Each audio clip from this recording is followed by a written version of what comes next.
Take command. That's Logan Paulson. I am Craig Hoffman. This offense, Logan, did put up 27 points on a very, very good Pittsburgh Steelers defense. They put up 17 in the first half, but they ultimately slowed down in the second.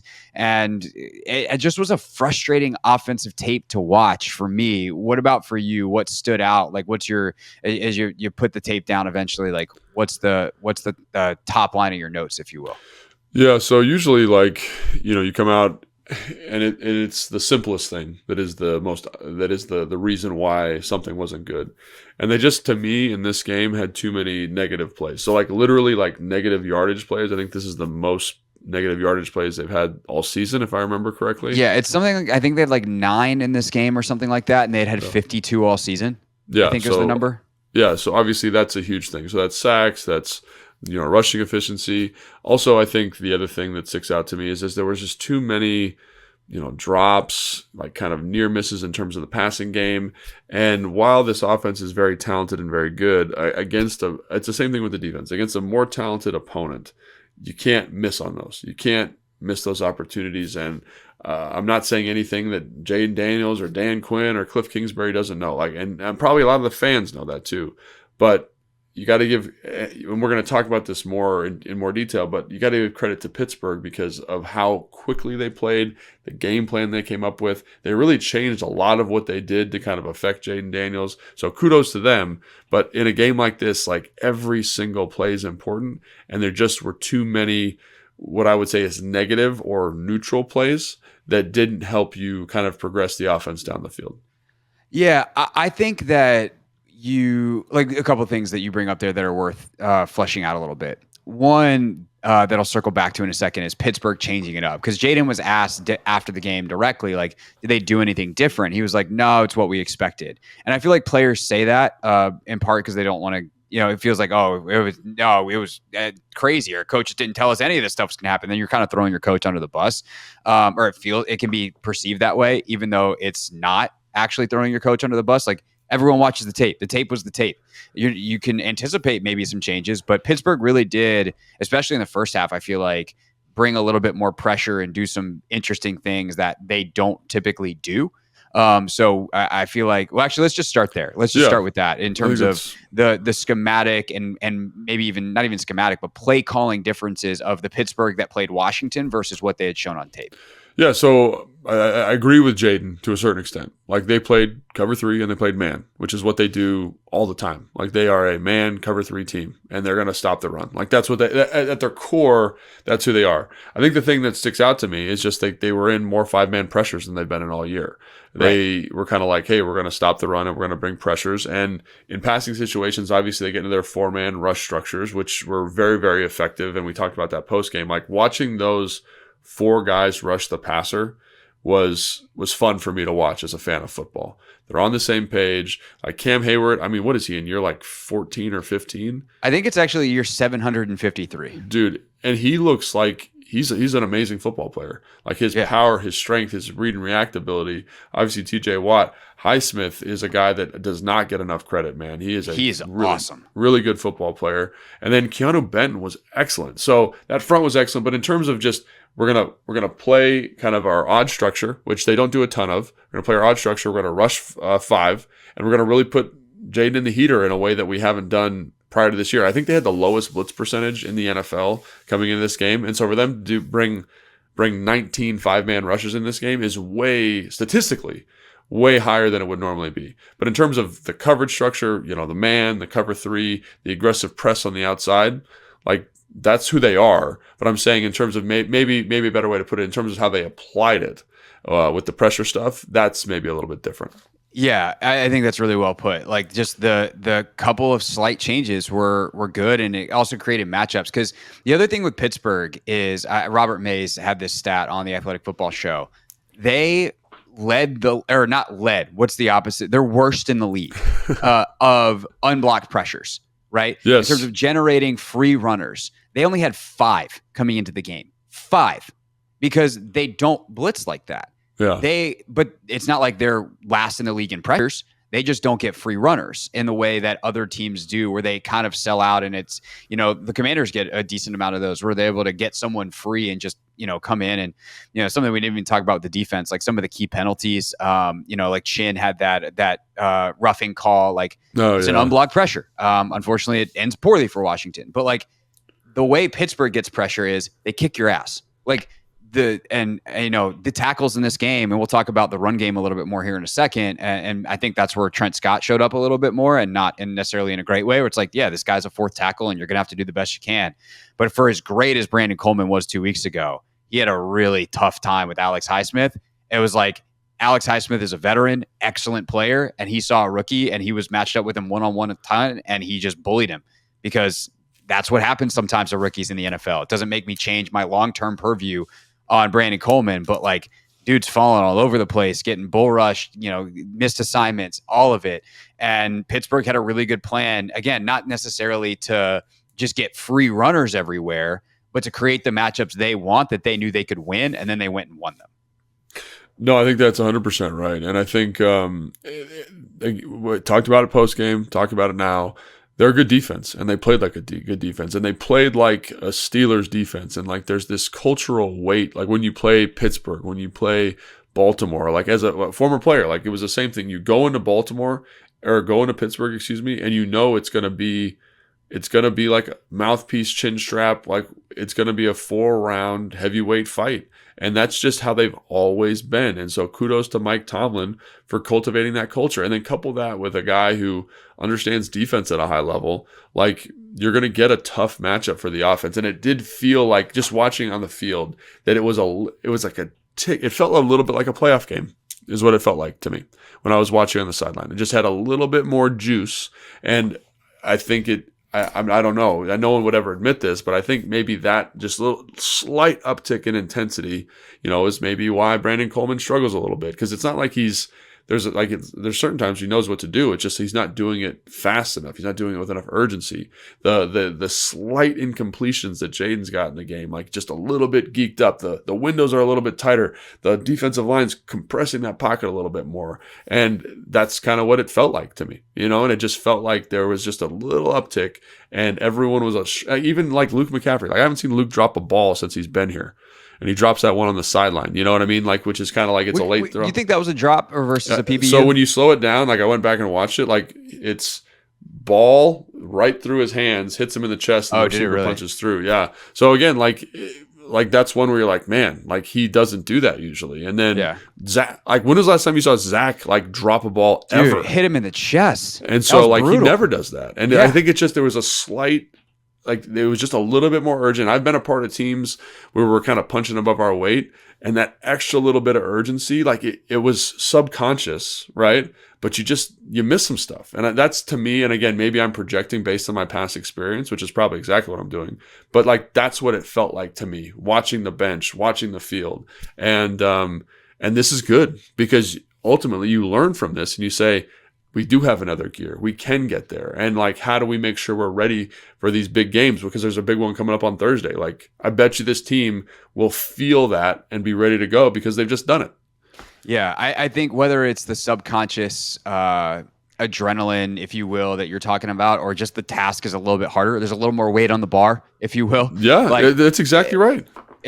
Whether it is subconscious, mental, whether it is truly physically just more difficult, like they were definitely sped up in a way that they have not been basically since Tampa, even in their losses, even against Baltimore. Like it didn't feel out of control. It's just like they had guys who made plays and, whatever. This felt a little bit sped up. And by the way, they scored more points in this game than they did against Baltimore. So they did it or found ways in a lot of ways, but the consistency down in, down out was not there in the same way. And had it been, they probably scored 40 in this game because there are definitely some missed opportunities that we can get to here in a second.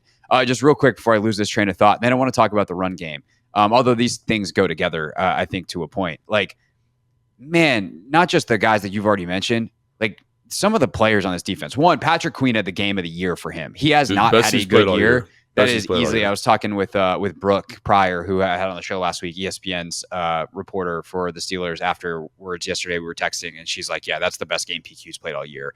bar none, not even close. So he was awesome. The speed that he plays with and his ability to chase some things down, major. But I'll tell you, the guy that you shouted out in the preview show that I came away just blown away at how good he is, Deshaun Elliott is freaking sick.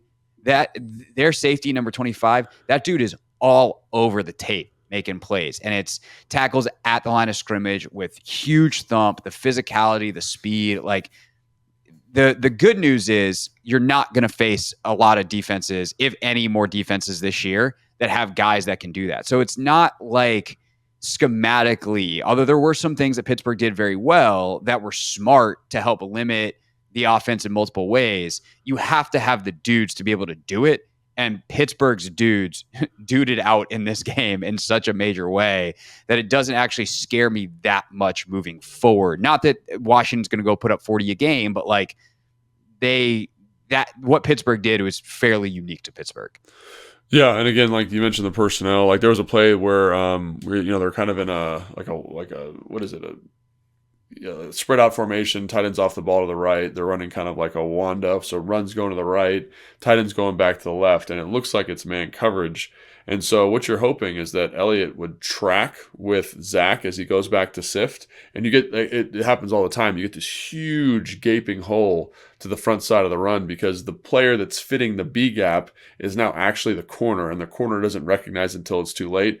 And so instead of going with the motion, Elliott identifies the run from like 7 yards off, and he kind of starts going with the motion and just triggers downhill like an absolute maniac. Tackle for loss. Like, that's a big-time football play, and that was all over the tape. And you mentioned Queen. Like, I came into this game thinking, man, like, he really misses Roquan Smith. He's not playing as well. And he was an absolute nightmare. He's physical, downhill. He's running sideline to sideline. He's getting under stuff in coverage, which we have. He's, like, usually has a hard time with that, but he's getting great depth. So, just like the offense, you got to give them a lot of credit. You got to give a lot of credit to the defense in terms of how well they played. And we mentioned Cam Hayward. We mentioned Connor Benton. I cannot speak to how well those two guys played too. And it wasn't like Nick Allegretti played bad or Biotish played bad or Cosme played. Like, Cosme had some excellent blocks in this game. Those guys are just good players. Right. And it was like you're going to lose the some whole reps. defense felt that way. But yeah. Okay, two elements specific to more schematic offense as a whole that I want to talk about before we get to Daniels and specific to his film breakdown. The first one is the running game. I would have expected a lot more Chris Rodriguez in this game, not necessarily just like on a personnel, like I love Chris Rodriguez, but like the types of runs that teams have gotten Pittsburgh on were a lot of the similar stuff that we would have expected Brian Robinson to run. Well, we learned Friday, after we had taped our preview, obviously, that B-Rob's not playing. And I'm like, well, just put Chris Rodriguez in on some of those and maybe you can hit a couple. He doesn't really play a ton. Obviously he's in at the drive at the end of the game. Bates has the hold, which is in part because of, not getting the help that he needs.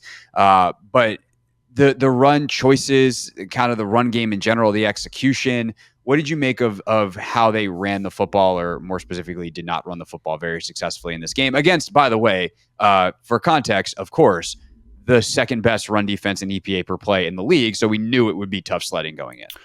Yeah, I actually thought that first things first is that Pittsburgh had a really good plan for the run. And so what they did is they kind of were like, we're going to play an odd structure. So 3 guys inside and then 2 edge players on a lot of first downs, and then have Patrick Queen kind of be the extra guy in the middle, and then the safety is going to be the run support player.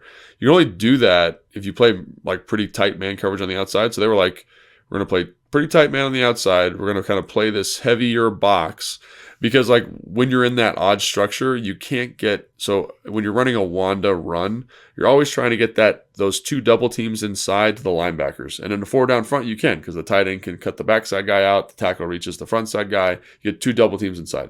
So now you have 1 double team, and it's going to a player that's actually behind you in terms of where the run should be going.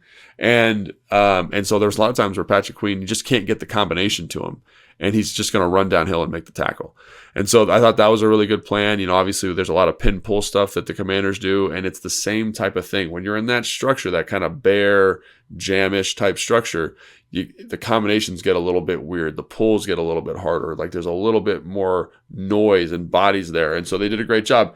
and that only happens because you're in tight man coverage on the outside. So usually, I'm sure, like base that box structure, you're throwing bubbles, you're throwing quick screens, but because they're in tight man, you can't do it as well. So you're kind of forced into running into, I don't want to say bad looks, but looks that aren't great. Stuff you'd rather be throwing the ball against. So I think that's the first thing that sticks out to me. Just the plan was very good. The plan was good, and again, it kind of gets you out of stuff that's been excellent for us this year. So we can't run as much pin pull versus that. We can't run as much GT versus that, which is probably our best run. Wanda becomes a little bit more challenging, right? All those things that we've been really good at are now very, very hard. And so, McNichols is running into kind of some tough looks. Eckler's running into tough looks. And they just had the plan. And so I've been a part of games where that's happened, and you kind of are like, well, shoot, now what do we do? Because we weren't really prepped for this, and the stuff we have up isn't great versus this. And to your point, like they obviously kind of thought this would be a sub-run game, and based on what the Steelers did versus the New York Giants, I thought it was going to be a sub-run game too, but they were like, nah, we're not going to do that. We're going to kind of be who we are, stop the run, trust that we can press outside, and force you to kind of get into some stuff that you don't want to do, which they did a great job of. Yeah, they definitely did. And obviously, we'll talk in a second about the quarterback run game element of that as well. The other thing, though, that you mentioned kind of in there is one of the potential solutions that has just turned in from a strength to like a nightmare the last couple of weeks is what is going on with the Commanders' screen game? Because they can't even on the running back screen. Well, one, like the wide receiver screens, we see the obvious confusion. Like Terry and Diami both going to catch the football. Like someone missed a call, someone missed something there. Doesn't take a genius. Doesn't take a guy who played 10 years in the NFL to tell you that got messed up. I got that one. I got that one under control over here. But it feels like in the last 2-3 weeks, Logan, they can't forget like bust a big play on one. They can't complete a running back screen to Austin Eckler. Like Jayden has just consistently dirted the football because he can't find Austin. And whether someone's seen something on tape that is tipping off these plays, whether it's Austin like running into guys and not kind of getting open, whether it's those guys or he's running into guys because they're getting blocked. Like, what is it with these running back screens that has caused that part of the Commanders game that was so good and so detail oriented earlier in the year and so successful to peter out and kind of die here? Yeah, this is one, and again, it's not on all of them, but screens are incredibly detailed. Like in the run game, there's a certain level of detail. In the pass game, there's a lot of detail. But in the screen game, to get a good screen, a lot of people got to be doing what they're supposed to be doing. And so what I mean by that is like, in this game, for example, like Trent Scott is he's blocking TJ Watt. And so usually on a screen, you try to minimize that rusher. So either you encourage him to run up the field, right? Encourage him to run up the field, kind of past the quarterback or see the quarterback and get really deep. And then you replace that guy with the running back. The guard is working to the player that's got the running back in man, and the center is looking for anybody in pursuit. So you create like a little pocket for the back. You've outflanked the defense, ball out, right? The other way you do it is you have, when that rusher rushes, you get to his outside shoulder so that you kind of force an inside rush. The quarterback can vacate to the right, hit it to the back, same principle. And so one of the things that I noticed in this game with Trent Scott and TJ Watt is TJ Watt was pretty good on the screens about, hey, I'm going inside. And Trent Scott, when he gets that response, needs to clamp that outside shoulder. Just keep it covered up, let the back get out, and then throw the ball. But TJ Watt, like he was kind of, I guess what I'm saying, Trent Scott's kind of in between. He's like too square on him. So when TJ gets length, he can see the back and he just runs out and tackles him basically, right? And I think Jayden Daniels did a great job of being like, no, like dirt that ball because you're right there and I don't want to throw the pick, right? Then another one, it's kind of the same thing. Like the tackle does a good job and the pursuit is just crazy to the football. It's like crazy to the football. And the guy that's what I call the rat killer can't get out in time to kind of seal that off. And so I do think there's a couple things going on here. One, I think Kliff likes to call them in certain situations, kind of like fridge red zone, like he's going to call them. And I also think the execution, and so I think teams are kind of aware of that because we've been really good at them in the fringe red zone. So like in the scouting report, it's like, hey guys, remember, fringe alert red, screen. alert screen. And the other thing is the details have gotten a little bit harder to execute now because teams are aware of it. But I think when you look at Kansas City as an excellent screen running team, their details are always very good. And it's just, I think to me, it's about kind of reinforcing some of those details and then also maybe calling them in different situations than you would normally call them to kind of maximize those opportunities a little bit more. Yeah, because I think the hard part about not having them is it is both easy completions and maybe like, okay, we only got 8 yards, but like, hey, an 8 yard gain is an 8 yard gain. Take that. But Yeah. it's also in a weird way a shot play. Like those can go for big gains, and so you're killing both things that will keep your offense on schedule. And even ahead of the chains, and also big play opportunities, and so they're extra hurtful when they don't work, and then you get stuck behind the chains, and it just feels like a waste of a play. So hopefully they can get that cleaned up. Anything else on either the run game or anything else from the offense that's non Jayden specific that we want to hit real quick? Yeah, we talked about Trent Scott a little bit. I think it's important to point out that in pass protection, I thought he had a very competitive day. And I think he's a guy that we were all a little bit worried about. TJ Watt, and I think Kliff did a great job helping him out, but very, like, he did good testament to himself. I think one of the things that stuck out and something you talked about was like in the run game, just the relationship between him and Bates or him and Cosme was just not as sharp. And that's the issue, is you get a guy who's a pretty competitive football player, a guy that can come in and help you win a football game, but he doesn't have the same reps that Wiley has or Lucas has with that starting group. So I think that's where you saw a little bit of the friction. And talking about the run game, like, you see some of Coleman's inexperience. You see some of Trent Scott's lack of reps with the guys that he's working with, right? So all those things were kind of, I think, contributed. I think Pittsburgh did a good job, but those were two other variables that I think jumped out when you watch the film. Yeah. Also, he's just not quite as powerful, and doesn't have quite the punch. So like on the Bates hold, he just doesn't get a good punch. And so John is like, his job is to hold until Bates can get there, and he doesn't do it. And so Bates is behind, and he winds up holding. And yeah, well, that's what I'm talking about, like with the reps. So like that's one where I understand, like, hey, this is a tight 5, right? For me, I got to kind of take a more square step, and I can be patient to this linebacker running downhill. And so Wiley actually is really, really good in the run game because he's super bendy, he's super flexible, and he's quick. So like everyone thinks you got to be big, kind of hulking guy. The better guys are quick kind of wrestler types because I can ricochet block this 5 technique, and then I'm athletic enough when this linebacker triggers downhill to kind of get my hat across and be in the right position. And I felt like that's, again, where, and I'm not mad at Trent Scott because he just doesn't have the reps. Like, he's not going to take the reps with Bates because he's not going to play. And so I think that's where, again, like, you don't think about those things, but just those relationships and the timing of the run game becomes really, really important.